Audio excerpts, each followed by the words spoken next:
You would be shocked to discover what is hidden beneath Greenland's massive ice sheets, something so valuable that the United States is now willing to risk a conflict even with its own longtime NATO allies. This is far from a simple land grab. Its roots stretch back to 1941 during World War II, when thousands of American soldiers landed in Greenland specifically to protect the territory from Hitler's reach. They built one military base after another. But today, in 2026, as President Donald Trump threatens to seize Greenland, stating he's even prepared for war, it raises a critical question. Why is Donald Trump, who claims to be a man of peace, showing such a combative stance? Why is a new Cold War beginning over a desolate, ice-covered island when Denmark's Prime Minister responds by saying they are prepared to fire on American soldiers if necessary? The situation becomes more dangerous than we can imagine. Both America and Denmark are NATO members, so will these allies destroy their own powerful alliance? To find these answers, we must look deep into this complex equation through the lens of geopolitics. Watch the video until the end to get a crystal clear understanding of the situation. And before we dive into the details,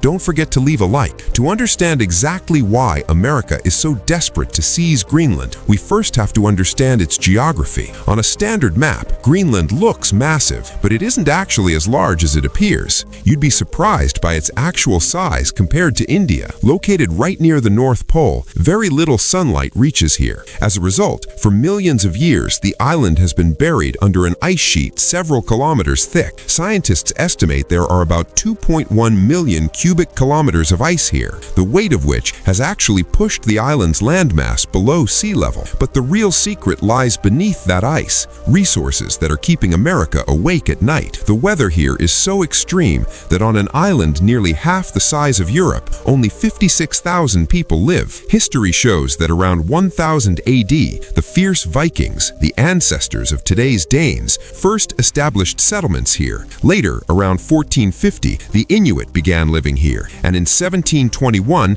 Denmark officially took control. Just as the British exploited their colonies, the Danes committed their share of atrocities against the Inuit, from forced birth control to the abduction of children. These dark chapters have still etched into the memories of Greenland's people. Although Denmark granted Greenland autonomy in 1979, giving them their own parliament and prime minister, foreign policy and security remain under Danish control. You might wonder why Greenland doesn't just go fully independent. The primary reason is the economy. There are no roads connecting cities in Greenland. People rely entirely on planes, ships, or dog sleds. To keep the country running in these extreme conditions, Denmark provides a $500 million annual grant, which accounts for 20% of their budget. As for security, with only a few patrol ships, 4 helicopters, and dog sleds, they have no real military. America could seize this island in just a few hours. And interestingly, this isn't the first time America has set its sights on the island. They've wanted Greenland for 200 years. In 1868, U.S. Secretary of State William Henry Seward, the man who bought Alaska, proposed buying Greenland to pressure Canada from both sides. Even during World War I in 1916, Denmark sold its Caribbean islands to the U.S., which we now know as the Virgin Islands, but they refused to let go of Greenland. After World War II, the Cold War began, and Greenland's importance skyrocketed. America realized that if the Soviet Union ever launched nuclear missiles at them, they would come right over Greenland. In 1951, America built Thule Air Base to detect Russian attacks early. In 1946, the U.S. even offered $100 million to buy Greenland. But Denmark declined. While American interest waned after the Cold War ended in the 90s, everything changed in 2014 when Russia seized Crimea and began reactivating its military bases in the Arctic. America suddenly sat up and took notice. The GIUK Gap, the maritime passage between Greenland,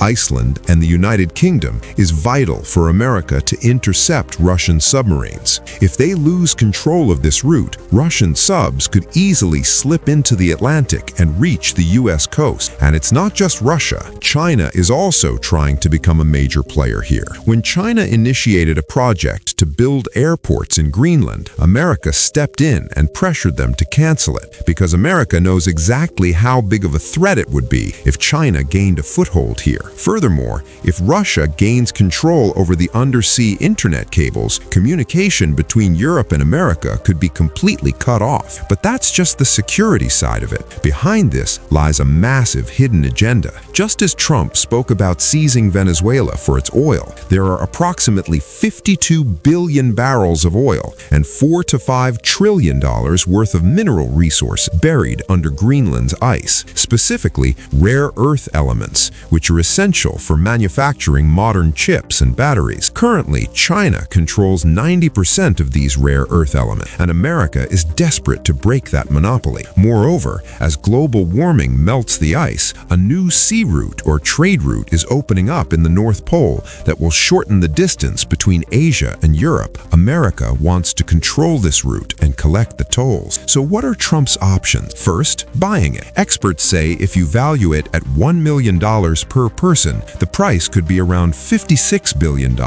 But Denmark has made it clear they aren't selling. That leaves the second option, military aggression or war. And if America actually launches an attack, Denmark could activate NATO's Article 5. This would mean every NATO country would be forced to go to war against the United States. But is that even possible? A war between America and Europe would essentially mean World War III. However, America is making its preparation. Recently, the American Doomsday plane used to protect the president during a nuclear war was spotted in the skies over Los Angeles. Furthermore, the U.S. Department of Defense is being renamed the Department of War, and plans are underway to increase the military budget from $1 trillion to $1.5 trillion. Does this indicate that Trump is planning something massive? Will Greenland ultimately become the 51st state of America, or will it lead to the collapse of NATO? Standing at this turning point in history, let us know your thoughts in the comments. If you enjoyed the video, like and share it, and stay with us to discover more hidden facts about geopolitics. See you in the next video. Until then, take care.